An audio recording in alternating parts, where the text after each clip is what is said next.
আবারও বড় সুখবর পেল মেহেদী হাসান মিরাজ। জিম্বাবুয়ের বিপক্ষে টেস্ট সিরিজে ব্যাট ও বল হাতে দুর্দান্ত পারফরমেন্স করে আইসিসি টেস্ট অলরাউন্ডার র্যাঙ্কিং এ দ্বিতীয় স্থানে উঠে এসেছেন মেহেদী হাসান মিরাজ। 27 বছর বয়সী এই অলরাউন্ডার এটি তার ক্যারিয়ারে সর্বোচ্চ অর্জন। সিরিজে এক ইনিংসে 104 রানে ঝকঝকে সেঞ্চুরি ও তৃতীয়বারের মতো 5 উইকেট শিকার করে দক্ষিণ আফ্রিকার মার্কো ইয়ানসেনকে পেছনে ফেলে তিনি দ্বিতীয় অবস্থানে উঠে এসেছেন। বর্তমানে মিরাজের রেটিং পয়েন্ট 327, যা তার ক্যারিয়ারে সর্বোচ্চ অর্জন। অলরাউন্ডার র্যাঙ্কিং এ শীর্ষে রয়েছেন ভারতীয় অলরাউন্ডার রবীন্দ্র জাদেজা, তার রেটিং পয়েন্ট হচ্ছে 400। সিরিজ ও ম্যাচ সেরা পুরস্কার জেতা মেহেদী হাসান মিরাজ ব্যাটিং এবং বোলিং এর র্যাঙ্কিং এ উন্নতি করেছেন। ব্যাট হাতে তিনি 8 ধাপ এগিয়ে এসেছেন, ক্যারিয়ারে সেরা 55তম স্থানে উঠে এসেছেন তিনি। বোলিংও তিনি উন্নতি করেছেন। বোলিং এর দ্বিতীয় ইনিংসে 32 রানে 5 উইকেট নেওয়ার সুবাদে তিনি 2 ধাপ এগিয়ে 24তম স্থানে উঠে এসেছে।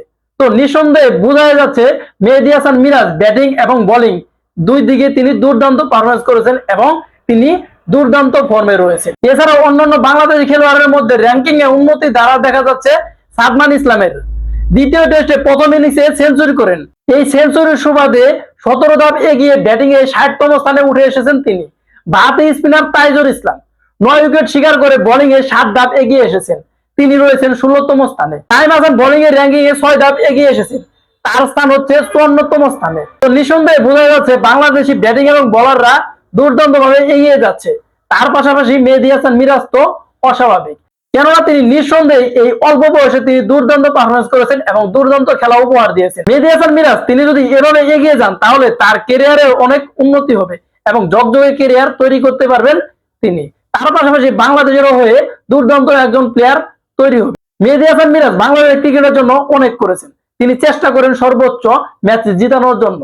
এর আগেও দেখা গেছে মেহেদী হাসান মিরাজ একাই ম্যাচ জিতিয়েছেন, তার মধ্যে ক্ষুধা রয়েছে। মেহেদী হাসান মিরাজের মধ্যে যে ক্ষুধাটা রয়েছেন, এই ক্ষুধা যদি তিনি ধরে রাখতে পারেন তাহলে অবশ্যই বাংলাদেশ এবং তার জন্য অনেক ভালো হবে। তো আপনারা কি মনে করেন, মেহেদী হাসান মিরাজ কি এগিয়ে যেতে পারবে? দুর্দান্ত পারফরমেন্স করে তিনি বাংলাদেশের মুখ উজ্জ্বল করতে পারবে?